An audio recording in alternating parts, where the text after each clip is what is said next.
ज्या नाट्याचार्य गोविंद बल्लाळ देवल यांनी 7 अजरामर नाटकं लिहिली त्या सांगली नजीकच्या हरिपूर येथील कृष्णा वारणेच्या संगमावर देवल स्मृती तीर्थ उभारण्यात आले आहे।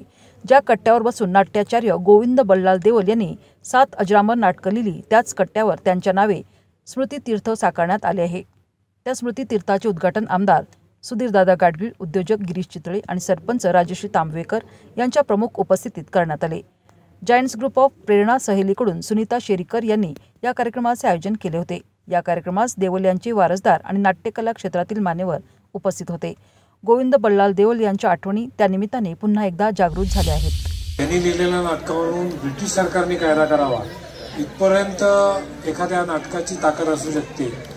या पद्धतीच्या व्यक्तीचं आपण स्मरण ठेवणं हे फार महत्त्वाचं असतं आणि हा वारसा आपण सगळे जपतोय आणि पुढच्या पिढीला तो हस्तांतरित करतोय।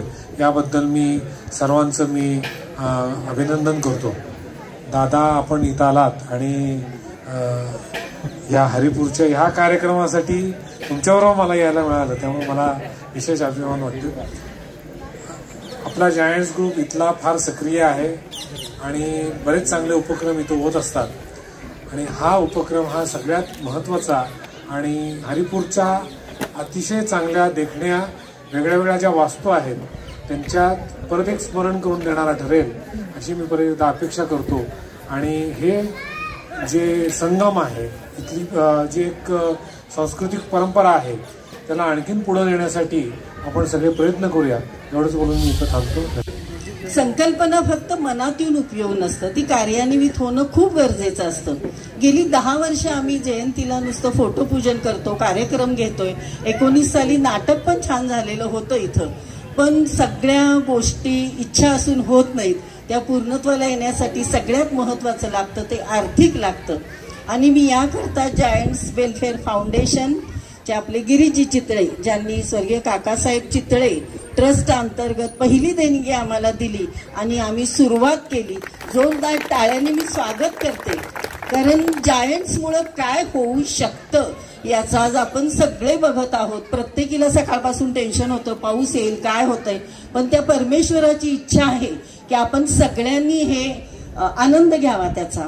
आणि जेव्हा हे शारदाताईंना कळलं की असं आपण इथं करतोय, त्यांचा पहिल्यांदा विश्वासच बसला नाही की तुम्ही इथं करताय, पण नाही, मी खरोखर सगळ्यांची आभारी आहे। ज्यांनी ज्यांनी आपल्याला फूल नाही फुलाची पाकळी दिली त्या सर्वांची मी खूप आभारी आहे।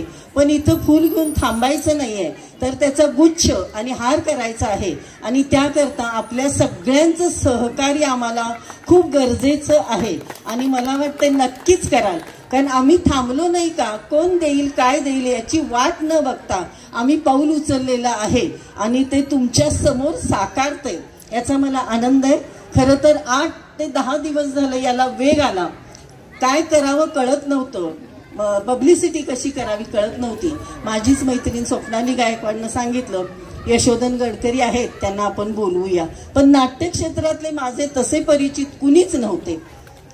त्या माध्यमातून सुप्रभा भेटली, ती आली आणि त्या दरम्यान इतके फोन आले, तुम्ही